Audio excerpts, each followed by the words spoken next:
Good morning ninth class. Chapter number 6 हम continue कर रहे थे। 6.1 एंड 2 विद एग्जाम्पल्स कंप्लीट कर चुके हैं। आज हमें करनी है 6.3। लेकिन एक्सरसाइज करने से पहले मैं आपको दो बेसिक प्रॉपर्टीज़ बता रही हूँ जिनका यूज़ होगा इसमें। पहले के जो एंगल्स थे, अल्टरनेट इंटीरियर एंगल्स, कॉरेस्पॉन्डिंग, को इंटीरियर, वो सब आपको याद होने चाहिए। उसके अलावा दो सिंपल प्रॉपर्टीज़ और हैं। वैसे पहले आपने इनके बारे में पढ़ा होगा। अब हम इनको एक बार रिवाइज करेंगे और मैं आपको एक प्रूफ करके भी दिखाऊंगी।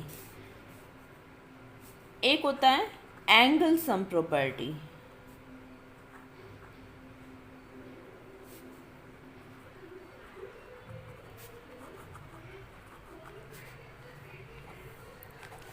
एंगल सम प्रॉपर्टी यानी किसी भी ट्राइंगल के तीनों एंगल्स का जो सम होता है वो कितना होना चाहिए? 180 डिग्री। ये ए बी सी एक ट्राइंगल है।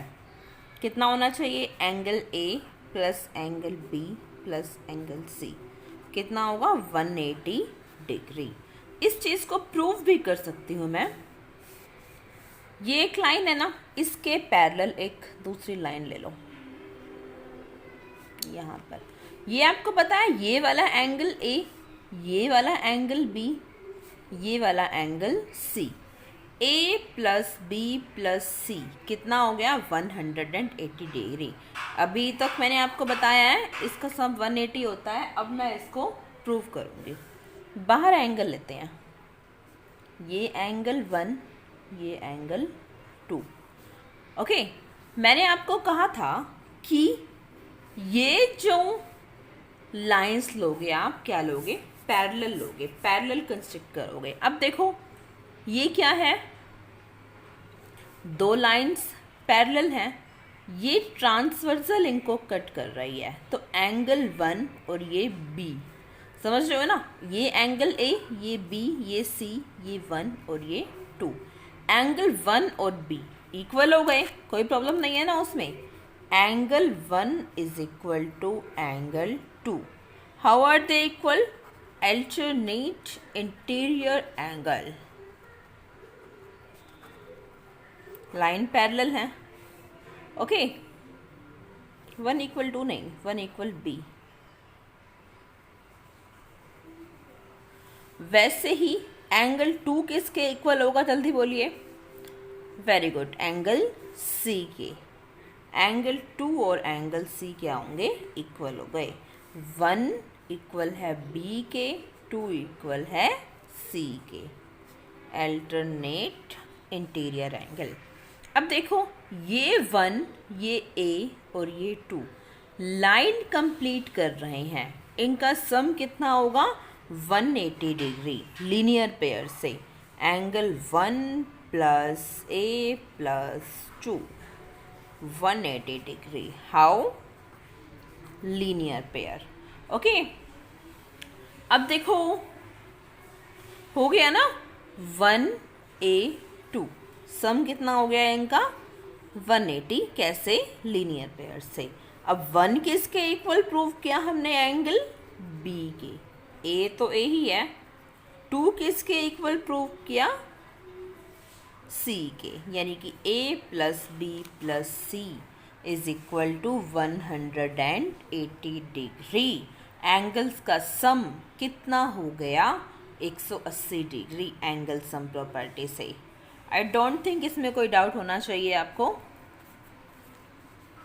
एक और प्रॉपर्टी होती है एक्सटीरियर एंगल प्रॉपर्टी। वो भी सिंपल है इसकी तरह ही। समझते हो ना? इंटीरियर और एक्सटीरियर एंगल में डिफरेंस क्या होता है? इंटीरियर एंगल वो होते हैं जो अंदर की तरफ बनते हैं, और एक्सटीरियर एंगल वो होते हैं जो बाहर की तरफ बनते हैं। जैसे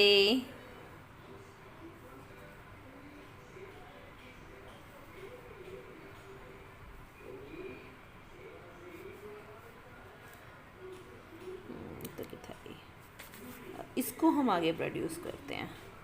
ये ट्राइंगल क्या है? A B C. अगर इन दोनों का सम है ना, ए और बी का, वो सी के बाहर वाले के इक्वल होगा। A plus B is equal to C exterior. मतलब जो दो एंगल होते हैं ना, उनका सम एक्सटीरियर के इक्वल होता है, अपोजिट वाले के। जैसे ए और बी हमने लिए, तो ए और मतलब ए का एक्सटीरियर और बी का एक्सटीरियर नहीं लेना, हमें सी का लेना है। जैसे ये है पी क्यू आर, तो angle P plus angle R, ये वाला और ये वाला किसके एक्सटीरियर के इक्वल होगा? क्यू एक्सटीरियर के। समझ गए होगी अब तक मैं क्या कहना चाह रही हूँ? जो दो एंगल्स होते हैं उनका सम थर्ड एक्सटीरियर एंगल के इक्वल होता है। जो दो इंटीरियर में लिए वो वाला आप एक्सटीरियर में नहीं लोगे, जो बच गया वो वाला लोगे। ओके, एक last E F G angle, ये बताओ एफ प्लस जी किसके इक्वल होगा? ई एक्सटीरियर के। यहाँ पर बनेगा इसको प्रोड्यूस करके। ओके, इस चीज़ को मैं प्रूव भी कर सकती हूँ। देखो प्रूफ, देखो अभी हमने एंगल सम प्रॉपर्टी प्रूव की। इसको मैं मान लेती हूँ सी और इसको सी एक्सटीरियर, या फिर कुछ और भी नाम दे सकती हूँ, कुछ भी दे दो, सी डैश ले लेते हैं ऐसे। एंगल सम प्रॉपर्टी हमने प्रूव की, इस ट्राइंगल के अकॉर्डिंग ले रही हूँ मैं। तो a प्लस बी प्लस सी कितना होना चाहिए? 180 डिग्री एंगल सम प्रॉपर्टी। अब ये अंदर c और ये बाहर c डैश, एक लाइन कंप्लीट कर रही है ना, ये ले लो इक्वेशन 1। ये c प्लस सी डैश कितना हो गया? 180 लीनियर पेयर से। अब ये भी 180 है, ये भी 180 है। जब दो चीज़ें किसी सेम के इक्वल होती हैं तो वो क्या हैं? इक्वल हैं। अगर मान लो आपको दिया हुआ है कि एक चेयर की कॉस्ट है 500 रुपीज़ और एक टेबल की कॉस्ट भी है 500 रुपीज़, तो हम ये बोल सकते हैं ना कि चेयर और टेबल की कॉस्ट इक्वल है। इसका सम भी 180 आ रहा है, इसका सम भी 180 आ रहा है, मतलब ये दोनों क्या हैं? इक्वल हैं। इसका मतलब a plus B plus C equals C plus C dash. ये c दोनों में है, कैंसिल हो जाएगा, यानी कि a प्लस बी किसके इक्वल हो गया? c डैश के। दो इंटीरियर एंगल्स का सम अपोजिट एक्सटीरियर के इक्वल होता है। अब हम नेक्स्ट पार्ट में क्वेश्चन डिस्कस करेंगे।